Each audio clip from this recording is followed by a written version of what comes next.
राधे राधे, हरे कृष्णा। प्रत्येक महीने में अमावस्या तिथि पड़ती है और माघ मास के अमावस्या तिथि को मौनी अमावस्या कहा जाता है, जो कि सबसे बड़ी अमावस्या तिथि कहलाती है। कैसे करें उस दिन अपने बाल गोपाल लड्डू गोपाल जी की सेवा, जिससे आपको अक्षय फल की प्राप्ति हो। तो चलिए देखते हैं। सुबह ब्रह्म मुहूर्त में पहले अगर आप गंगा स्नान कर सकते हैं तो ये अति उत्तम है, नहीं तो घर में ही आप अपने नहाने के पानी में गंगा जल डालकर और काले तिल उसमें डाल के स्नान कर लें। सूर्य भगवान को अर्घ्य दे लें, तुलसी माता को जल दें। इसके बाद अपने ठाकुर जी को, बाल गोपाल लड्डू गोपाल जी को आप चाहें तो पंचामृत से स्नान करा सकते हैं। अन्यथा आज के दिन अमावस्या तिथि के दिन, प्रत्येक माह की अमावस्या तिथि के दिन आप ठाकुर जी को गंगा जल से स्नान कराएं। बहुत सिंपल विधि बता रही हूँ। ठाकुर जी को गंगा जल से स्नान कराएं। गंगा जल से स्नान जब आप कराएंगे तो जल में थोड़े से काले तिल मिला के स्नान कराएं, जिससे ग्रह दोष जो भी बाधाएं रहती हैं वो सब दूर होते हैं और ठाकुर जी की कृपा प्राप्त होती है। वैसे भी कोई भी अमावस्या तिथि हो, उस दिन आप गंगा जल से और उसमें थोड़े से काले तिल डाल के जल में, गंगा जल में थोड़ा सा आप काला तिल डाल दें। इस तरह से देखिए, तिल डाल के ठाकुर जी को स्नान कराएं। जो भी ग्रह दशा होगी, अगर कोई भी ग्रह आपका कमज़ोर होगा तो वो ग्रह ठीक हो जाएगा और शुभ फल की आपको प्राप्ति कराएगा। आप चाहें तो आज के दिन, अमावस्या के दिन, ठाकुर जी को पंचामृत से स्नान करा सकते हैं। पंचामृत यानी दूध, दही, घी, शक्कर, शहद मिला के ठाकुर जी को स्नान कराएं। विशेष स्नान कराएं। जो भी विशेष तिथियां होती हैं उस दिन ठाकुर जी को विशेष स्नान कराया जाता है, विशेष सेवा की जाती है बाल गोपाल लड्डू गोपाल जी की। इस तरह से ठाकुर जी की स्नान कराएं। प्रत्येक अमावस्या तिथि को आप तिल मिला के ठाकुर जी को स्नान कराएं। आपको शुभ फलों की प्राप्ति होगी। इसके बाद ठाकुर जी के शिव विग्रह को अच्छे से साफ तौलिए से पोंछ लीजिए। बिना पोछे ठाकुर जी को पोशाक कभी धारण न कराएं। इस तरह से अच्छे से ठाकुर जी के श्री विग्रह को पोंछ लें। इससे कभी भी ठाकुर जी का विग्रह खराब नहीं होता है और दाग भी नहीं पड़ता है। अब इसके बाद इत्र से ठाकुर जी को हम मालिश करेंगे। ठाकुर जी को मालिश करने से उन्हें बहुत अच्छा लगता है। आप सर्दियों में सरसों के तेल से मालिश कर सकते हैं। गरम इत्र आता है, उससे भी मालिश कर सकते हैं।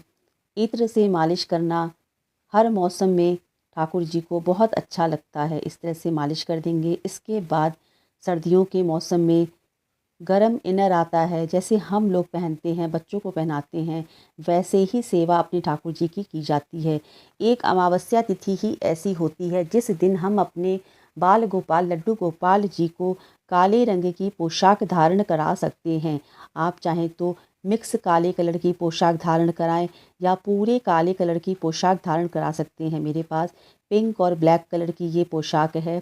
मैं इसको देखिए धारण कराई हूँ, पहनाई हूँ अपने ठाकुर जी को। आप अमावस्या तिथि के दिन काले रंग की पोशाक अपने ठाकुर जी को पहना सकते हैं। अमावस्या तिथि के दिन काले रंग की पोशाक अपने ठाकुर जी को पहनाइए। और किसी तिथि पे ठाकुर जी को काले रंग की पोशाक नहीं पहनाई जाती है। श्री धाम वृंदावन में भी काले रंग की पोशाक अमावस्या तिथि पे बिहारी जी को धारण कराई जाती है। अब इसके बाद अमावस्या तिथि पे तिल के लड्डू का, तिल से बनी मिठाई का भोग लगाया जाता है। आप चाहें तो तिल से बनी मिठाई मार्केट से भी ले आके भोग लगा सकते हैं, घर पे भी बना के भोग लगा सकते हैं। बाल स्वरूप लड्डू गोपाल जी हैं। पहले दूध का भोग लगाएंगे, दूध में मिश्री डालेंगे और तुलसी दल अवश्य डाल के ठाकुर जी को पिलाएंगे। इससे ठाकुर जी को बहुत अच्छा लगता है, क्योंकि बच्चों को दूध ज़रूरी है, दूध पहले पिलाया जाता है।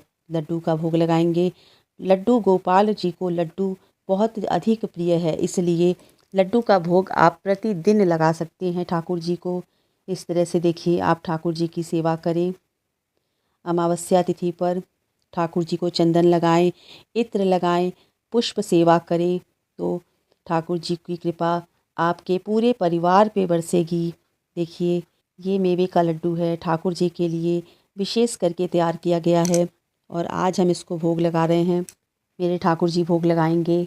अमावस्या तिथि के दिन पितरों के निमित्त दीपक जलाया जाता है। शाम को सूर्यास्त के बाद दक्षिण दिशा की तरफ अपने पितरों के लिए दीपक जलाया जाता है और अमावस्या तिथि के दिन विशेष करके खीर और पूड़ी का भोग लगाया जाता है। तो आप अपने लड्डू गोपाल जी के लिए भी खीर और पूड़ी बना के उन्हें भोग लगाएं। अपने पितरों के निमित्त भी खीर पूड़ी बना के आप बाहर निकाल दें। गाय को खिला दें, कुत्तों को खिलाएं, कौवों को खिलाएं, चिड़ियों को दाना डालें। इस तरह से अमावस्या तिथि पे आप पूजा करें। अपने पितरों के निमित्त आप 11 बजे के बाद जल में तिल डाल के अर्घ दें। इससे पितर प्रसन्न होते हैं और जब पितर प्रसन्न होते हैं तो भगवान से भी ज़्यादा आशीर्वाद देते हैं और हमारे पूरे परिवार में सुख समृद्धि और सौभाग्य की कमी नहीं होती है, वंश वृद्धि होती है। जब हमारे पितृ प्रसन्न रहते हैं तो बरकत होती है, घर में किसी चीज़ की कमी नहीं रहती है। कहा जाता है कि कभी कभी सुना होगा कि इनके घर में पितृदोष है, तो जब हमारे पितृ हमसे नाराज़ होते हैं तभी पितृदोष लगता है। इसलिए प्रत्येक अमावस्या को चाहिए कि पितरों के निमित्त हमें जल चढ़ाना चाहिए। खीर और पूड़ी बना के आप गाय को खिला दीजिए, कौवों को खिला दीजिए। मतलब घर की छत पे आप रख देंगे और अगर कौवे आके खा लेते हैं तो समझ लीजिए कि आपके पितर आके प्रसन्नतापूर्वक वो भोजन ग्रहण कर लिए हैं। कुत्तों को खिला दीजिए, चिड़ियों को दाना डाल दीजिए। और अमावस्या तिथि के दिन जब आप लड्डू गोपाल जी की सेवा कर रहे हैं तो उस दिन ठाकुर जी को खीर और पूड़ी का विशेष करके भोग लगाइए, क्योंकि हमारे ठाकुर जी परम पिता परमेश्वर हैं। भगवान का आशीर्वाद पाना बहुत ज़रूरी होता है हमारे जीवन में। जब प्रभु हमसे प्रसन्न रहेंगे तो हमारे जीवन की सारी बाधाएं दूर हो जाएंगी। हमारे जीवन में हमारी किस्मत जो है चमकने लगेगी, भाग्य में उन्नति होगा। इसलिए ठाकुर जी की सेवा प्रसन्नतापूर्वक करें और ठाकुर जी की सेवा में कोई कमी न रखें। घर में अगर लड्डू गोपाल जी हैं तो ज़रा सा भी कसर न करें उनकी सेवा करने में। ठाकुर जी की सेवा का मौका बड़े भाग्य से मिलता है और ये मनुष्य का तन तो हमें बार बार नहीं मिलता है। बड़े भाग्य से हमें ये मानुष तन मिला है। इस अवसर को न जाने दें। कई जन्मों के बाद ये मनुष्य का तन मिला है और सबसे बड़ी सौभाग्य की बात है कि हमें ठाकुर जी की सेवा का अवसर मिला है। तो इस अवसर को तो ना ही जाने दें, क्योंकि ठाकुर जी की सेवा हमने खुद नहीं चुना है, ठाकुर जी ने स्वयं हमें चुना है अपनी सेवा करवाने के लिए। तो सेवा ज़रूर करिए, ठाकुर जी की सेवा करिए। अमावस्या तिथि पे इसी तरह से आप पूजा पाठ करिए। पितरों के निमित्त आप जल चढ़ाइए, दीपदान करिए सूर्यास्त के बाद दक्षिण दिशा की तरफ। और जब भी दीपदान करिए तो लंबी बाती का दीपदान करिए। घर की मेन गेट पे आप दक्षिण दिशा की तरफ दीपदान करिए। आप चाहें तो पीपल के पेड़ में भी दीपक जला सकते हैं अपने पितरों के निमित्त। इससे आपके घर में सुख शांति रहेगी, वंश वृद्धि होगी और धन दौलत किसी चीज़ की कमी नहीं रहेगी जीवन पर्यंत। तो इस तरह से आप पूजा करें अमावस्या तिथि पर। और दान दक्षिणा देना न भूलें। अमावस्या तिथि पर किया गया दान देने से हमारे पितृगण बहुत प्रसन्न होते हैं और कहा जाता है कि दान देने से हमें वापस ही मिलता है वो 100 गुना बढ़ के।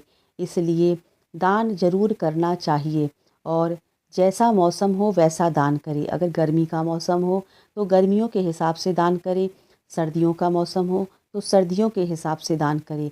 और अमावस्या तिथि पर किया गया दान 100 गुना बढ़कर ही मिलता है। इसलिए दान अवश्य करें अपने पितरों के निमित्त। और अमावस्या तिथि पर दीप दान तो ज़रूर ही करें, क्योंकि कहा जाता है कि अमावस्या तिथि के दिन पितृगण धरती पर आते हैं और सूर्यास्त के बाद वे जाने लगते हैं। इसलिए दीपदान ज़रूर करें।